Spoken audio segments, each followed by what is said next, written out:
This is the Infatuasian podcast, the show where we talk to Asian creators about things that we love. This is Curtis, and on today's show, we'll be talking to Phuc Tran, Latin instructor, tattoo artist, and author of Sigh.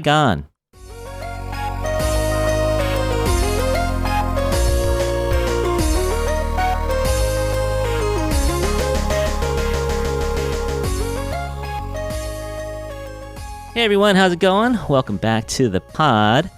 Today we're going to be talking a little tattoos, 80s punk rock. Growing up is pretty much the only Asian kid in Carlisle, Pennsylvania. Should be a real interesting chat today. And as usual, we like to ask people to come along to chat with us about these different topics. And so today I'm bringing in a former student, Bellina. Hey, Bellina. Hey, Curtis. How are you doing? I'm doing good. Oh, good. You're going with the Curtis instead of the Mr. Chin. I made a conscious effort. So this is Bellina's first podcast with us, but maybe not her last. We'll see. So Bellina, you went to Galileo and you had my AP Bio class, we think, over 10 years ago? Over 10 years ago. Yep. That's amazing, because it seems like just yesterday. It and really so does. you grew up in San Francisco? Yes. Well, I was born in LA, but basically I grew up in San Francisco. That's all I recall. And so I lived there even in undergrad. After Galileo. Right. Yes, after Galileo, I went to USF, University of San Francisco. And so I stayed in the city even for college. All right. And you're a nurse now? And I'm a nurse now. Yep. How's the front lines? Has it been crazy this year? These 2 years? It was pretty crazy in 2020. So I started working as a nurse in 2016. That's when I graduated from undergrad. And I worked in the hospital in what's called a telemetry floor. And then I went to ICU, and I was doing that basically up until the end of 2021. Wow. Okay. Am I doing the math right? Yes. And so I had seen, the pandemic through the lens of the ICU. It was not easy. It took an emotional toll. Sure. And now I work from home. So that's how that ended. I do kind of case management type of work. It's technically still a nurse role, but I'm no longer in the hospital. So, all of the frontline folks who are still out there, I feel for them. Yeah. I'm here supporting them. But I've left the hospital. Yeah, no, that's probably a pretty common story. There's definitely people in education, people in all different jobs that are kind of on the front lines and rethinking their life choices. Yes, it's unfortunate. There's a lot of burnout. Sure. So how about a little bit about your family? Your family moved here in the 80s? Yes, the late 80s, mid to late 80s, I guess the process took a few years. So we are ethnically Chinese, but my mom was born and raised in Vietnam. My dad was born and raised in Cambodia. So they speak the language, they eat the food. And growing up, at home, we spoke Cantonese, Chuzhou, both are Chinese dialects. But my parents, to this day, have still kept their knowledge of Vietnamese and Cambodian, respectively. So sort of like culturally, culturally, I'm more American than I am Chinese. So culturally, your parents are maybe more Cambodian and more Vietnamese than they are Chinese, or? Yes, I guess you could say that. But I don't know when the executive decision came about that we would speak Chuzhou and Cantonese at home, because I personally don't know much, or pretty much I don't know any Vietnamese or Cambodian. They call the language Khmer, or Cambodian. So yeah. Maybe it was just the common language that they all. I think so. I think that was my parents' line of thinking when they, used Cantonese predominantly, because a lot of people in San Francisco knew it. And it seemed more practical, rather than Vietnamese or Khmer. All right. Thank you for coming along on your first podcast. Yes, so excited. And we may have to have you be our BTS ambassador in April when you go to Las Vegas for the concert. I'm ready. I'm only going to all 4 concerts. I'm ready. Are you okay with wearing a microphone pack and recording some live reactions to Absolutely. Okay. Absolutely. All right. We'll talk about that later. All right, but let's introduce our special guest coming all the way from Portland, Maine. We have Phuc Tran. Welcome, Phuc. Hey, thanks for having me, guys. Sure, thanks for coming. Yeah, here I am. Well, that was easy. Yeah. Well, no, let's give everyone the full spiel here. So you have one of the more interesting resumes. I did a little stalking on LinkedIn, so don't be alarmed if I know a little bit about you. But you got a master's and bachelor's in classical languages, and you've taught Latin for over 20 years. And in the meanwhile, you also became a tattoo artist, and you own your own tattoo shop in Portland. And in around 2012, you gave a TED Talk on the subjunctive mood. And you're the author, and most importantly for us today, you are the author of the book Sigh. And just for everyone out there, you spell that like a pun, not the city. It's Sighgone. So Sigh, a Misfit's memoir of great books, punk rock, and the fight to fit in. So what's good in Portland today? Oh, geez. It's so you learn this when you move to Maine. There's a fifth season in Maine. It's called mud season. And that's when like the snow melts and then it's muddy and everything just like looks super shitty. So it's mud season right now. So yeah. So not spring. So it's between winter and spring. Just to also clarify. Mud. Yeah. Okay. Yeah, mud season. Yeah. Is there a good place to get pho in Portland? Yeah, there are. Yeah, there's a couple of Viet places, and then there's a hipster Viet place, like Vietnamese restaurant that opened here. It was like nominated for like a James Beard Award, and so yeah, it's not so bad. All yeah, right. I'm surviving. Kind of funny though. You in your book, you sounded so desperate to get out of the small town Carlisle, and yet you end up in a relatively small town later in life too. How did this happen? You didn't want to go to the big city? Well, I know I did. I mean, and Portland, to be fair, Portland is the biggest city in Maine, which is not saying a lot. It's sort of like saying it's the tallest dwarf. So yeah, I mean, I lived in New York for like 7 years, and then and then my wife and I just sort of did the math on like having kids and buying a house and owning a business. It's just in New York. I mean, it's just, I think much like in the Bay Area, you're just kind of running to stand still. And my wife is from Maine, so yeah. Okay, there's the answer. Yeah, that's the connection. Yeah, okay, for sure. Very cool. Thanks so much for joining us. We want you all to read this book, and so I don't think we're gonna give away. I mean, it's not like a book that has a huge plot, like necessarily that we can spoil the ending or anything, but I'm gonna throw it out there. So if anyone wants to read the book before we talk about it, now would be the time to cut out. Usually I play a little song to let people know when they can give them a minute or two to cut out. What song should I have playing here? Any ideas from the gallery? Wait, are we picking? Yeah, well, I'll just throw out something. We'll see if it makes it. It's got to be punk rock, doesn't it? Yeah, kind of, right? Yeah, something by Agent Orange. They're like a SoCal punk band. Okay. Or, you could do Green Day. I think they're from the Bay Area. Bay Area, yeah. Ooh. Okay, that sounds good. All right, so we'll do a little music here, and when the music is over, you better be gone or ready to hear about this book.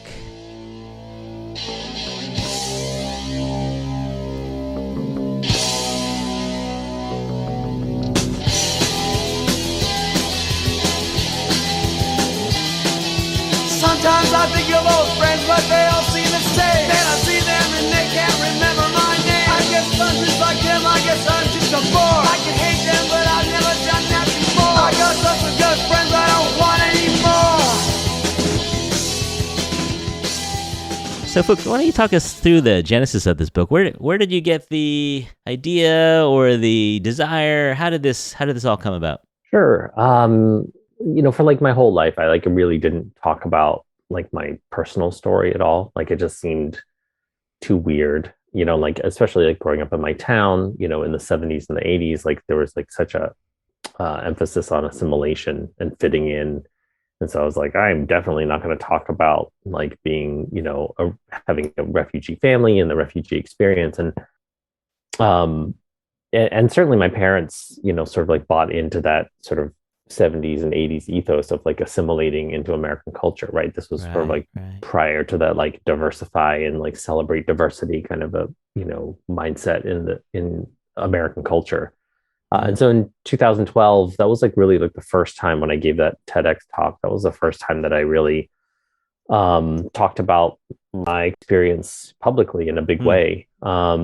And so I kind of got up on stage and during the preparation for the TEDx talk, the coaches sort of use this refrain. Like you were paired up, all the TEDx speakers were paired up with like, sort of speaking coaches and public speaking coaches. And so the refrain was always like, this is a talk of your life. This is a talk of your life. And I think they were saying that because like they just wanted to like scare the shit out of you and like make sure you did a good job, But I took it really literally and I was like, oh, like, I guess if this is the talk of my life and this is the biggest platform I'm ever going to have, this like auditorium of like 300 people or whatever, like I might as well talk about everything that's like really important to me, like be as authentic as I can be. Right. Yeah. So I'm going to talk about like, being a refugee and like growing up in Pennsylvania and like growing up bilingual and like, grammar and language and like the 80s and pop culture and Star Wars. Like, what's the worst that could happen in 12 minutes, right? Like I'm just going to go for it. And I just figured if I was going to fail, I just wanted it to be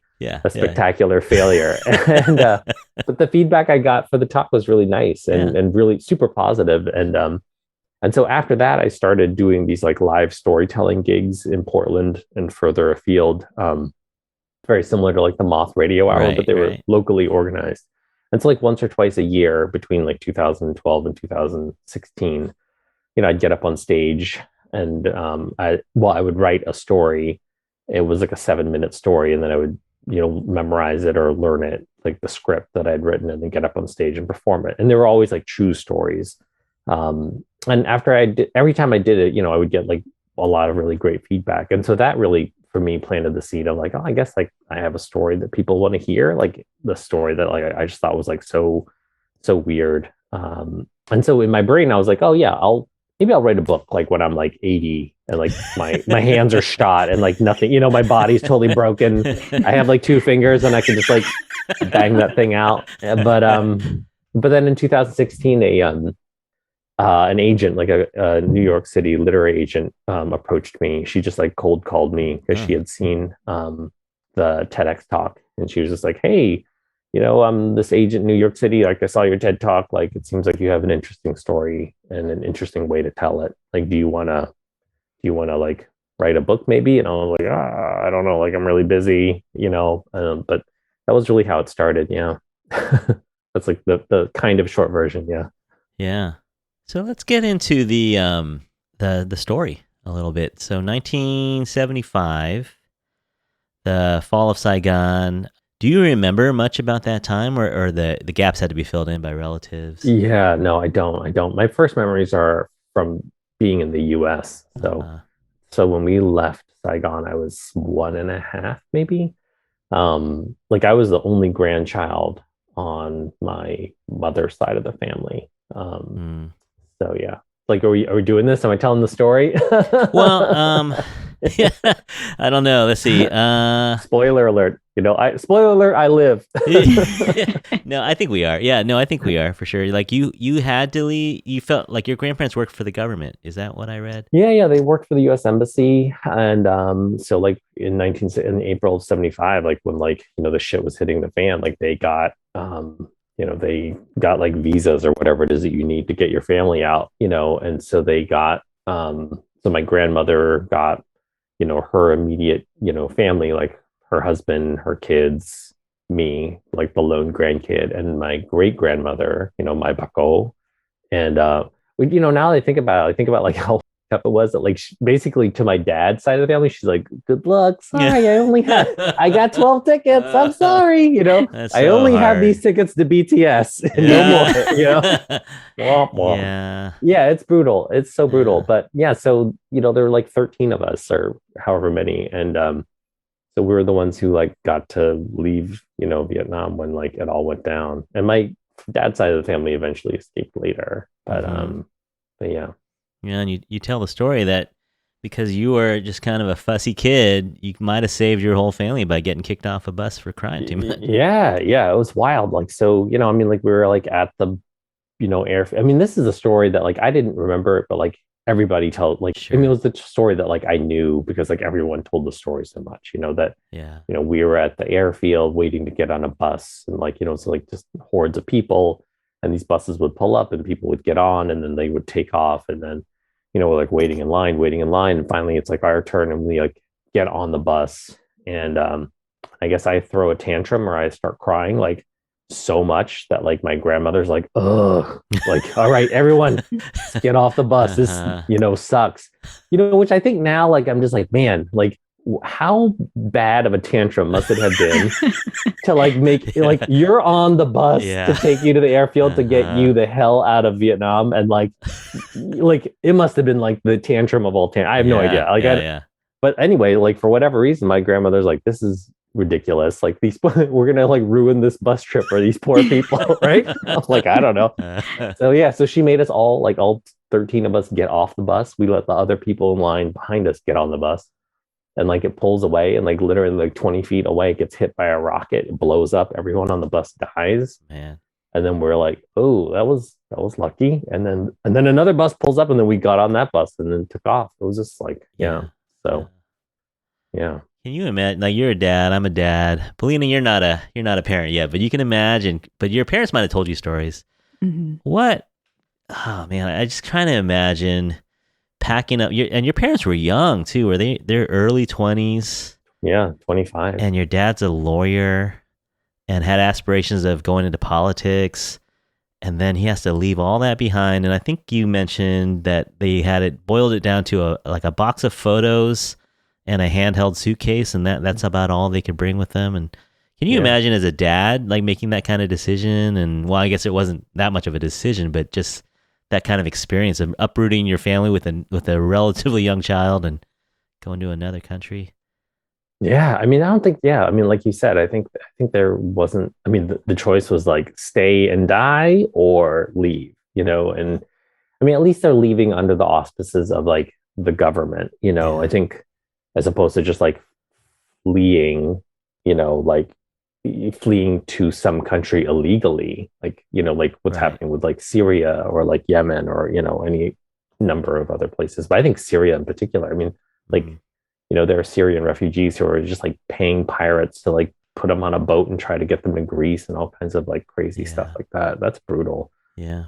Did you get sponsored by a family to Carlisle, or how did you end up in Carlisle, Pennsylvania? Yeah. So there were like 4, Vietnamese like relocation camps, and we got sponsored by these like nice Lutherans in Carlisle. And so we just, it was sort of like they couldn't, as far as the U.S. government was concerned, like they couldn't just sort of like unleash these like Vietnamese people who like didn't know any English, like knew nothing about American culture, and just like been like, "Ooh, good luck," So they just sort of were like, "Okay, like here are these like nice people who are just volunteering to be your like mentors, basically for like how to survive America."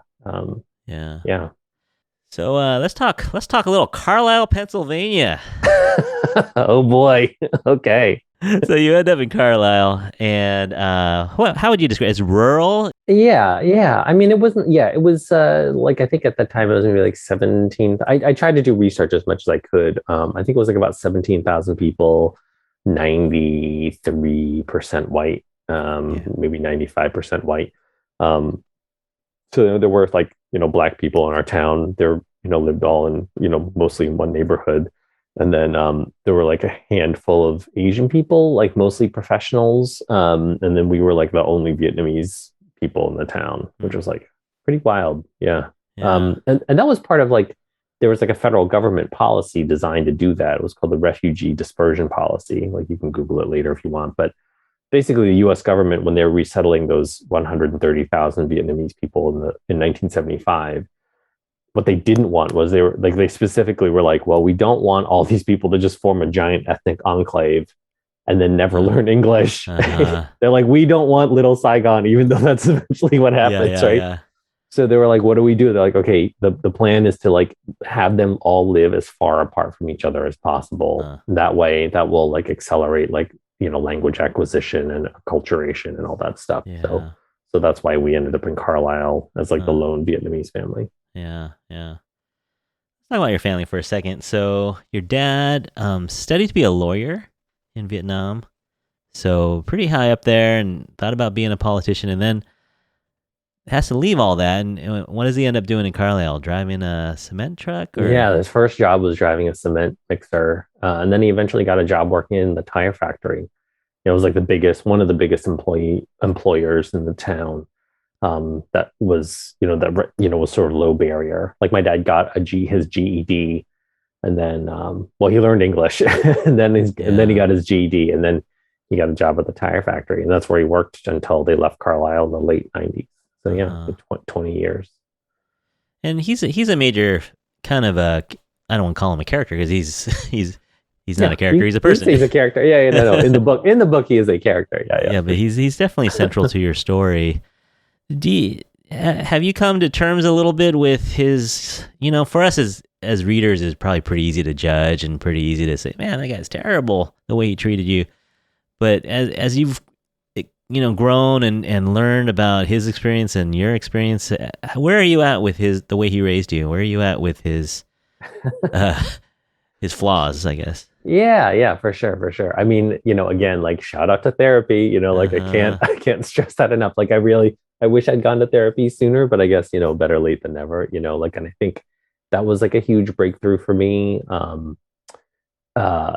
In terms of like, I think as much as possible, like sort of understanding accountability, right? And sort of forgiving myself for the things that I had internalized, like, and not thinking that like I was the fuck up all the time, right? Not internalizing that message, right? Like that I'm not always necessarily like the bad kid or, whatever, like the family disappointment or, whatever, all that messaging, that healthy, Asian parent the messaging.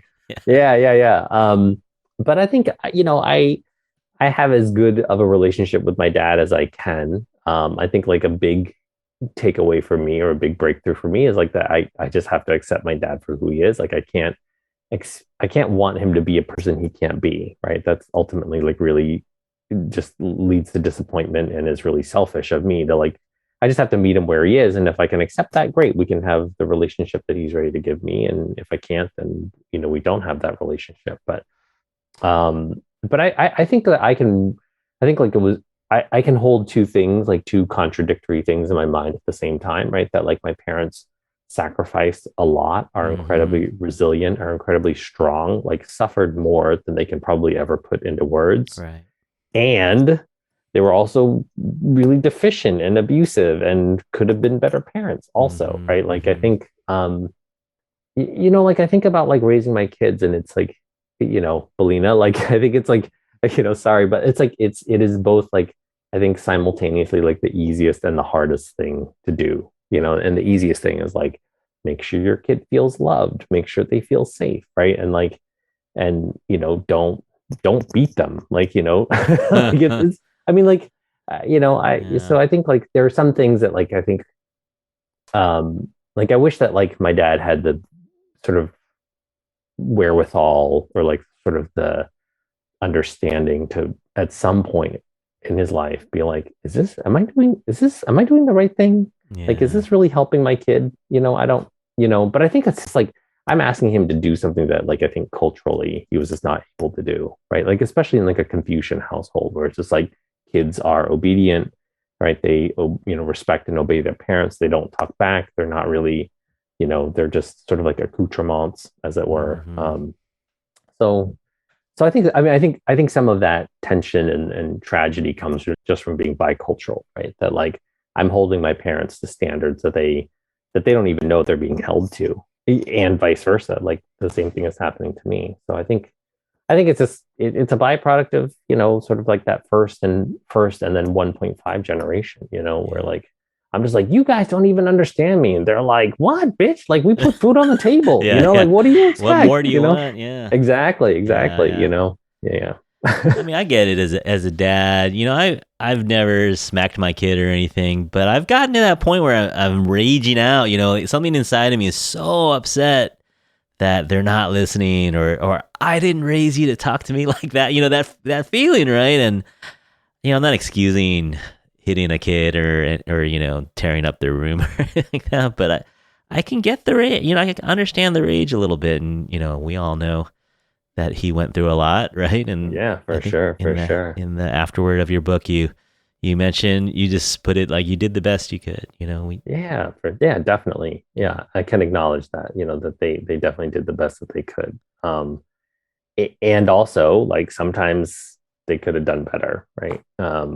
and I don't mean in a material way. Like I really like I don't ever I never like as a kid, like I didn't ever grow up thinking like the things that I list off as like sort of things that were like when I talked to my therapist, right, or talked to my therapist, like it wasn't always like, oh, and I didn't get this like lunchbox when I was a kid, and there was this like cool like $6 million man action figure. You know, it was like never a list of like shit that I wanted, right? It was just like ways that my family made me feel or the ways that they treated me, which costs nothing. Like that costs nothing. Just other than a little self-awareness. Bellina, did you think of your family at all as you're reading this book? Was it, you know, I'm not saying your parents are the same, but did you feel the family at all as you're reading this book? You know, I think I felt it in a different lens. My parents and I, we do have a great relationship. I think that actually they are one of the rare ones of their generation who openly show me love and affection. They really do. And I didn't realize that was almost like out of the norm, you know, until I got older and I heard these things from other people about the classic traditional Chinese parents who have never said, I love you, have never given them a hug, have never said, I'm proud of you, things like that. Right. My parents said it in abundance. But the thing that was difficult for me growing up is there was a cultural gap between like the freedom that a lot of kids have here in America and what my parents afforded me as an only child, a daughter. That is the key point. Because I'm a girl, you know, especially my mom was so strict on me about so many things. I had a curfew like in college, you know, because I went to a school that was, you know, local. I went to USF. And so I commuted from home to save money and I had a curfew, you know, I was 22. How did they enforce that? I mean, it was one of those things where like, I felt guilty if I didn't like, I could stay out past like, it was 10 p.m. at that time, I think. I could stay out past it, but at first I would get an earful, you know, it would be just lecture town all night long. And I just don't, you know, I didn't want to hear it. But at the same time, like I felt bad. And like at some points, like I felt guilt tripped, you know, because my mom would be like, all these things that I sacrificed, like all these things that we did for you to not be able to come home at the time that we want you to come home. Like, why is it so hard? Right. And I was like, but it's not about that. Like, I understand your sacrifices, right? I understand how hard it was to get me to this place and you want me to be safe and you don't want me to get into trouble. But at the same time, it's like, what about like me enjoying this life that you've given me, right? Like, do you not trust that you've raised a kid who knows what's right and wrong and, you know, these types of things. So like that part, I felt like was always a gap between me and my parents that I could like, no matter how I explained it to them, it was just like, you live under our roof. These are our rules. You have to abide by them. And for me, it's like, but you can't try to see where I'm coming from, you know? Yeah, so it was that for me, I think. Yeah. There's that one story that Phuc has when he got in a huge fight with his dad about gym socks, about getting the incomplete in PE and not on the honor roll, and his whole room gets thrashed, and you run away from home. Did you feel like you won that in a way because you proved that you could? I saw it as that when I read that, I was like, you know what? I think that's score one for Phuc on that one. Thanks, man. That's really that's very generous. Because I bet in their head they expect you to crawl back within a day or two, right? Yeah. And maybe. I mean, it wasn't really like about win. I mean, thanks. At that point it wasn't. You know, I felt like it was like a Pyrrhic victory almost. Like I just like, you know, for you know, spoiler alert. Like, you know, my family had this rule. Like my parents like didn't even know what curfew was. Like, you know, I don't know if they had curfew like when they were growing up in Saigon, but like my parents were like, they were just like, well, just stay on the honor roll and like you can just like do what you want. And I was like, sweet. I was like, awesome. So like I just was like out and, you know, just being a hooligan and partying, but I just like made sure I did well in school. And but I failed gym. Long story. So I failed gym and I like had like A's. I had all A's and I had like an F for gym. So I didn't make the honor roll. And I'm like, my dad like lost his mind, like just like flipped his shit. and then like destroyed my room, and then they tried to kill me, like literally like grabbed a pair of scissors and like chased me around the house. And then I was like, this is crazy. Like I was like, I'm out. So like I ran away from home, and I like just like slept on people's couches for like two weeks, I think. And then like my mom tracked me down and like guilt tripped me back, and like she called me, and I was like, and like the guilt trip, like I was like, fine, I'm gonna come home. Yeah. But I was also ready to like, you know, sort of like peace out, like if like things got hectic again. But like the crazy thing is that like when I ran away from home and like I was just like homeless, like I kept going to school and I kept doing all my homework, you know, like I just like, so like that's like the nerdy shit right there. It's just like I could have like stayed like like stayed out of school and just like smoked weed and like, you know, watch movies. But I was like, no, I have a geometry quiz. Yeah, I got a quiz. What are you guys, crazy? That's awesome. Oh man. Hey, let's talk about your crew a little bit, because this is at the end of your book. You mentioned that the crew basically saved your life, which I guess is not just figurative. Yeah, in some ways it's literal. But so how did you get? I read it, but how did you get into your crew? How did you find this group of boys that you really bonded with?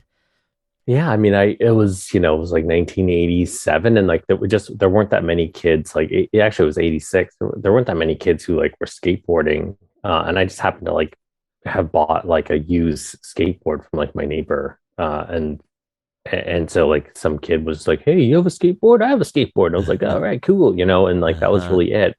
And it, like our town was like, you know, it had a pretty strong kind of like redneck hick vibe, and so like those kids, you know, it was like very quickly like, you know, the rednecks would pick on the skateboard and punk rock kids, and so all the punk rock kids and skateboard kids kind of had to band together just to protect themselves. It was very, you know, sort of like a very early and violent introduction to like tribalism, you know. So and it's middle school, so it's just like it's like super wild.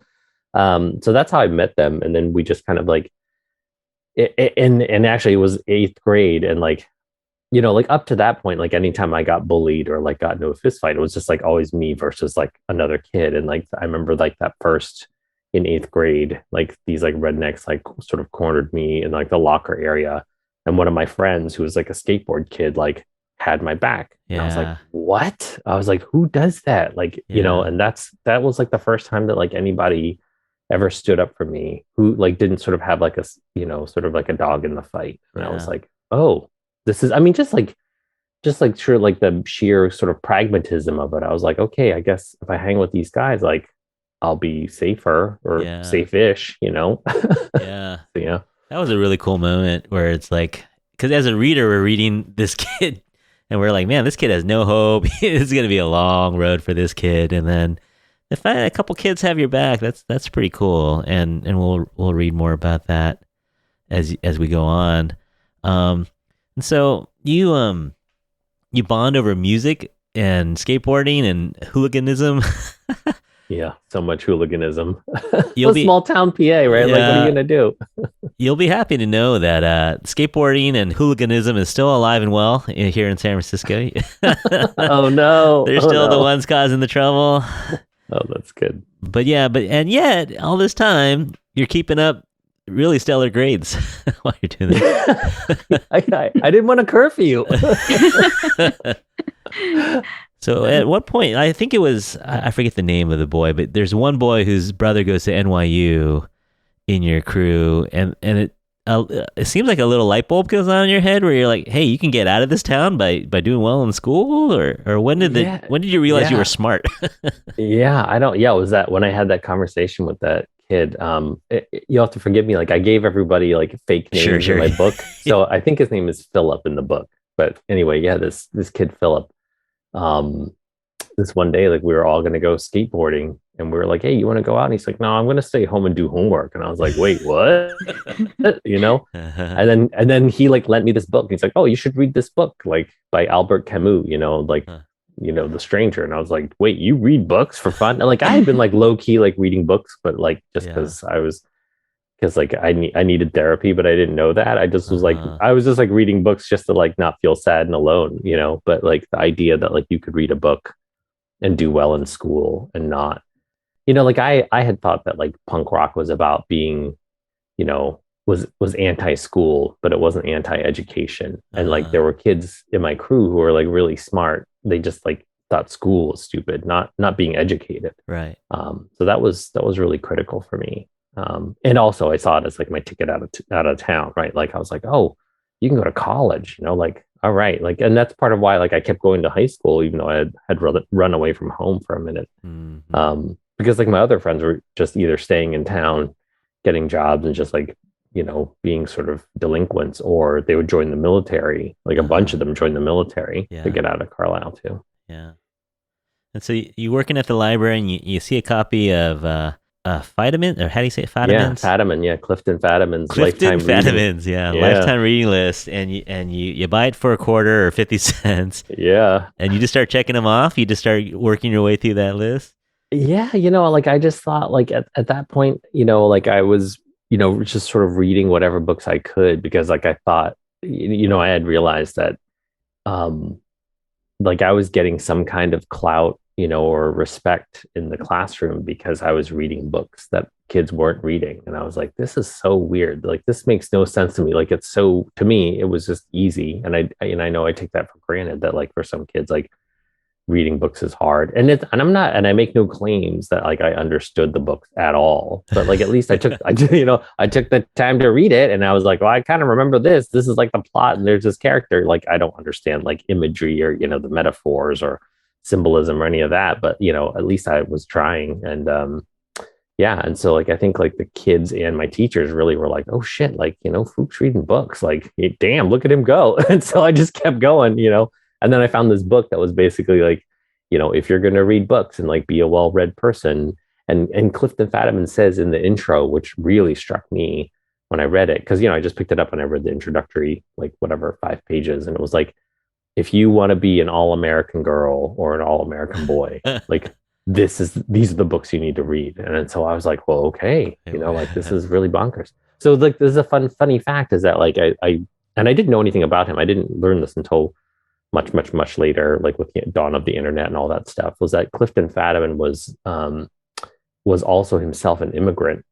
And I think, I don't know if it was his daughter or somebody else described him as sort of like a self-hating Jew, and that he had like sort of fabricated this persona as like this like all-American sort of like intellectual, and part of that was creating this like lifetime reading plan. So it's just very bizarre to me that like here was this person who was an immigrant who's trying to sort of cook up this like reading list, you know, sort of recipe for how to be an American, and it falls into my hands at a time when I'm sort of feeling most like an outsider. Yeah.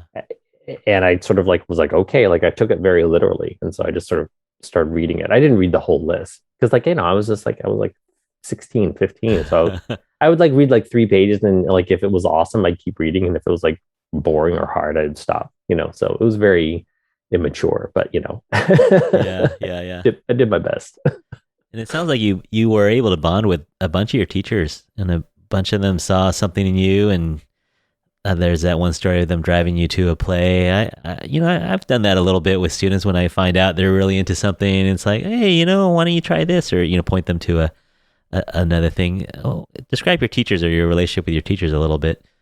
Yeah, I mean, I think they were incredible. Like, you know, and I think that's part of why I became a teacher myself, was that if I always felt that like if I could be that person for even one kid, like my career will have been worth it. And I hope that I've been that person for at least a couple of kids. You know, like I think my home life was super volatile, like pretty abusive. And, you know, like I think like the place where, you know, I think about like the idea of community and the idea of like being safe. And, you know, I think, you know, like when kids want to feel seen and they want to feel valued and they want to feel understood, you know, the first place that I felt that was in school, like in a classroom.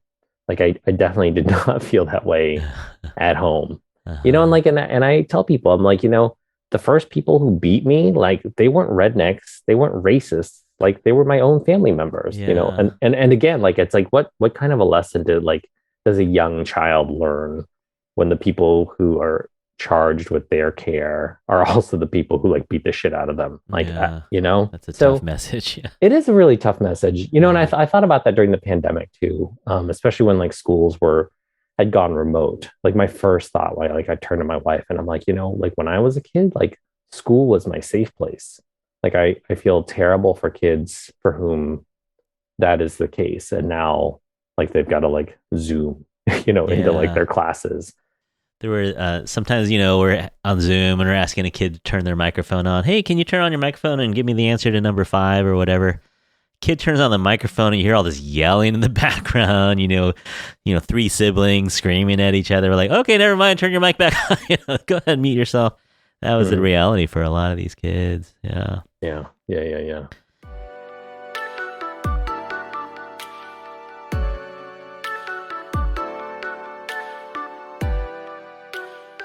So we get to graduate finally, all barely too. You know, who was it? The kid in your book, his name was Nate in the book. Did you a solid. I mean, I don't think many of us have a friend like that. You know, where you were about to fight this dude because he called you a racist name again, and you just had enough. You know, after 18 years of this, you were just like, all right, I'm ready. I'm going to fight this dude. I'm just going to get it over with. Well, it was again, you know, it was like just, I'm like, really again, you know, like, I think it was just bad because I was feeling really good, you know, like I just been nominated to speak at like high school graduation. So like, I think there's just something, you know, it only takes one hole to sink a boat, right? Like, and I was feeling like super good. Yeah. And then this kid was just like, told me, you know, called me some racial epithet and told me to go back to my country, and I was like, oh hell no. You know, totally like, hold my backpack. Yeah, totally. But you mentioned that the penalty for fighting is 2 week suspension. You fail all those classes, you wouldn't graduate, and your friends stepped up and first of all they held you back and said, no, you don't want to do this. Yeah. And you said, no, I want to do this. And then another friend said, look, I'm not doing that great in school anyway. I'm going to fight this guy for you. That's pretty cool, man. Yeah, it was pretty incredible. I mean, it was pretty basic math, right? He's like, well, I'm going to summer school anyway. You know, he's like return on investment. He's like looking at me. You know, what's really funny is that, you know, just it goes to show like how significant and how powerful that moment was for me. So, you know, when I was doing research on the book, because I really did try to get like, you know, the timelines and all the stories right. And so I went back to Carlisle in 2017, I think, 18, when I was doing research. Like I met with like my teachers and and I went out for beers with all those guys, including my friend Nate. And I was just, you know, sort of like, oh, like, you know, tell me some other stories that you guys remember, you know, because that might jog my memory. And so I, you know, at that little gathering, it was like maybe like 6 of us. I say to Nate, I'm like, hey, remember that time that like it was like 2 weeks before graduation, I was going to fight that redneck and like you stepped up and you got kicked out of school for it. And he didn't remember it like at all. He had like no recollection. I was like, are you kidding me? So it was just like, it's just amazing to me to think that like it was such a momentous, you know, sort of event for me. And like for Nate, it was just like another Thursday. Yeah. You know, it's interesting too that these are your boys. These guys would, you know, ride or die is what we say now for these guys. Yeah, for sure. And yet there were some micro little things that they would say or remind you that you were a little bit othered, you know, by them. And I also like that, you know, there's these blatant racism things, but the other subtle ones were the guy who interviewed you for Penn, assistant principal, was kind of like, well, you're pretty good, but you're not as good as the other Asians, basically. You know, he's like, you're pretty solid, but, you know, compared to the other Asians we know, you're not that great. Like, those sorts of things maybe grinded at you even more, yeah? Like, when your friends kind of do it, or... Yeah. And, and I think, you know, from the 70s and the 80s, you just kind of roll with it. You know, and again, like, in sort of like the grand hierarchy of, like, well, like, there are rednecks who are, like, literally trying to, like, beat the shit out of me. And then there's just, like, this, like, principal who's just like being low key racist. Like I was like, I'll take that, like whatever, you know. Yeah. But I mean, like, so like here's like just sort of like a weird thing, like when you grow up in a town and go to a high school where like there just aren't any or many other Asian kids. Like I never knew that like there was like the stereotype that like Asians were good at math. Like I Because just you're the didn't only even know one. that was, yeah. And I was kind of terrible at math, but also I was the only one and there was nobody else around. Like there was like no sort of, critical mass of people to like create a stereotype. So it was kind of wild. Like, so in some ways, like I felt really unencumbered. I was just like, I don't know, like I'm trailblazing. Like I'm just going to do what the fuck I want, I'm a unicorn. Yeah. Yeah, totally. Like there was no really like the first time, like I remember I think it was like I don't know, it was either, it was when like the Time magazine cover came out. Do you remember that? It was like it was like 89, 90. There was a Time magazine cover and it was literally like, it was all about like Asian whiz kids. Oh, I don't remember. Yeah, you Google it. It's like it's so racist. It's dumb. Like, and I remember seeing that in the library, and I'd be like, what There's the others? is that? Yeah, there are others. Wait, I was like, we're whiz kids. Oh man, it was so funny. Like I learned about that from Time magazine. I was like, wait, what? But then like I'm reading, it's like these kids were like going to like Chinese school and like taking violin lessons, and like perfect SAT scores. Totally. It's like, and it really like nobody has articulated better than like Ali Wong. Like she does that bit about like fancy Asians and jungle Asians, which, Yes. like I didn't know that at the time. I'm like, okay, I'm a jungle Asian. I get it. Oh man. Yeah. That's funny. So you go off to college, though. We're getting out of the book territory here. Yeah. So you end up going to Bard College, another small town, upstate New York. Yeah. Not part of the plan for sure. Well, that was just like a financial plan, right? Like it was like you go where you can afford to go. Yeah. So I did get into NYU, but like it was kind of like they were like low key, like you, because like they like accepted me and then like gave me like no money to go. They were just like take out loans, and my dad was like, oh, no, we're not taking out loans. Yeah. Well, he probably was pretty smart to not do that. Yeah, for sure. So you go in there, and I heard this on your TED Talk. So you go in there as a literature and art major. Your two things that you think you are the best at in your life, and you realize, I don't really like this. Yeah, I was like, oh no. Yeah, I just went to these classes and I hated them. Like, and I really and part of it was like the kids, like that. The kids I found like super pretentious in the classes, and like I wasn't connecting with the teachers, and I really went to college to like be a student and like just go ham, on like my courses, and like there were kids who were like skipping classes or like not, I was like, who skips classes? I was like, do you guys know how expensive you're this paying place for is? this? Yeah. Totally. But they were just like fancy like rich kids, and so like it just made no sense to me. And so I just ended up bailing on English and art as majors. And then I just ended up taking like ancient Greek on a whim. And then like just fell in love with it. Yeah. And then Sanskrit and Latin. Yeah. I'll say this didn't come up in the TED Talk, but I'll say this, like I think like those classes, like they're so hard. Like you can't fake it. It's very much like math, which I'm terrible at, but like you can't fake being like you can fake your way through like art, and English, to some degree. But like you really can't fake your way through math. Like you either know it or you don't, right? And like there's no like bullshitting your way out of like, well, this actually means or blah blah blah. It's like science too, right? Like you either know the Krebs cycle or you don't. And so like it's the closest I've ever come to a meritocracy, like, and I know that there are problems with that, but like, I was rolling in there as like a jungle Asian kid, and there were these kids who had like gone to like fancy like boarding schools and like, East Coast elite schools, with like blazers, and they summer at Martha's Vineyard. And it didn't matter. Like, it just didn't matter. Like, it just mattered how hard you worked. And so like, it was really, there were like, I saw a very clear return on my efforts, and I was like, okay, like, this is what I'm doing, I guess. That was your jam. I guess so, yeah. Fun fact, I took 2 years of Latin in high school. Yeah. And now you're a biology teacher, right? Yeah. Sorry, buddy. Sorry. Oh, man. It's okay. Oh man. So you end up teaching Latin in the high school level in the Portland area?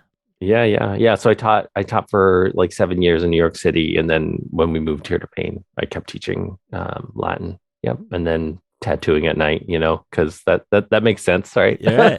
Where did that come from? So you like drawing, like doodling, you're pretty good at it, but where did the tattooing come from? I mean, the tattoos like started off really in the skateboard and punk rock scene. Like all of my friends were getting tattoos. I just was like not, it was expensive, so I just didn't have the money to do it. And then when I got to college, this is a true story. Like my parents had given me like a credit card just as like an emergency, like like if anything terrible happens, like you use the credit card and we'll talk about it later. But I discovered that it had a cash advance function, which I was like, what is this? I was like, this is free money. So like I was taking money out and like getting tattoos with it in college. And then So and then through grad school, I kept getting tattooed with my own money. And then at some point, like in grad school, the guy who was tattooing me was just like, this is like in the mid 90s. He was like, hey, like you ever think about being a tattooer? Like you're really into the lifestyle, because it's just at the time, not that many people were getting tattooed. So I was like maybe like 2 or 3 months from graduating, from UMass with my master's. And so I just applied for the tattoo apprenticeship in New York City, and I got it. And they were just like, yeah, you want to learn how to be a tattooer? Just move to New York City. And I was like, okay. And that's the system. There's no tattoo college. You just go to apprentice. No. Yeah. You just go and go be the peon at a tattoo shop for like a year, and then you work your way up, pay your dues. Yeah. Very cool. Very cool. All right, man. So we end the segment. I don't know if you prepared this at all, but you can think about it and take your time. So we end the segment with this thing we call "Who is your Infatuasian?" It's like someone that you admire, you think of from the Asian community. That it could be Asian, could be Asian American, anyone you admire from the community. Do you have a Infatuasian? Living, dead, historical? Yeah. All fair game. Yeah, all of it. Oh man, I mean, I think your first love, right? Like your first love's your true love, like Bruce Lee. Oh my God. Man. Yeah. Like just so funny and charming and just, yeah. And for dudes in our age range, there wasn't anybody else either. Yeah. Also nobody else, but yeah, I mean, definitely. He was the whole package, Yeah. And like the more, the more you learn about him, the more you respect him. Me anyway, the more I respect him. Yeah. That era. No way. Yeah. What cool. A trailblazer. Yeah. Yeah. We shout out to the California Chinese Historical Society here in San Francisco. There's a Bruce Lee exhibit. Well, if you're out in the Bay Area, come on by. All right. Phuc Tran, thank you for talking to us for over an hour here. Thanks for coming on. Yeah. Curtis, Bellina, thanks so much for having me. Yeah. I hope you didn't have to bleep out too much. Well, we'll see. I got a little work ahead of me, but that's cool. That's cool. No. Right. Thank you for coming along, and everyone out there. If you want a copy of Saigon, SIGH, GONE, you can get it. Support your local bookstores, of course, but you can always get it on Amazon or tell your local library to get. You're a big fan of libraries, so I know that would be something you'd be okay with. Ask your library to get a copy of the book. It's a great read. It is. Bellina, how long did it take you to read it? 3 days. Yeah, it's a quick one. Yeah. Wow, guys, really, you guys ripped through it. I'm really impressed. It was. I mean, it really kept my interest. Thanks. I love the way that you write. So reading it was so enjoyable. Oh, thanks, Bellina. Yeah, and thanks, Curtis. Yeah. So are you working on Saigon 2? Or no, actually, there's a kid's book coming out.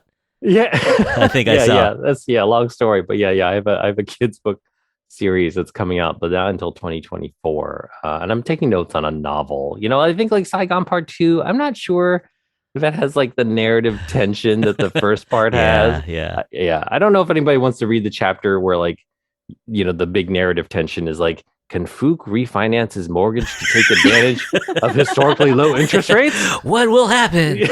Keep reading to find out. No, Bellina just raised her hand. Oh, come on. She's in line. She'd buy that. All right. So yeah, still gonna do some writing and yeah, for sure. Yeah, no, we'd love to read it. So thanks, guys. Any socials we should give out there? You have just Instagram. Yeah, just my Instagram. Yeah, Phuc Skywalker.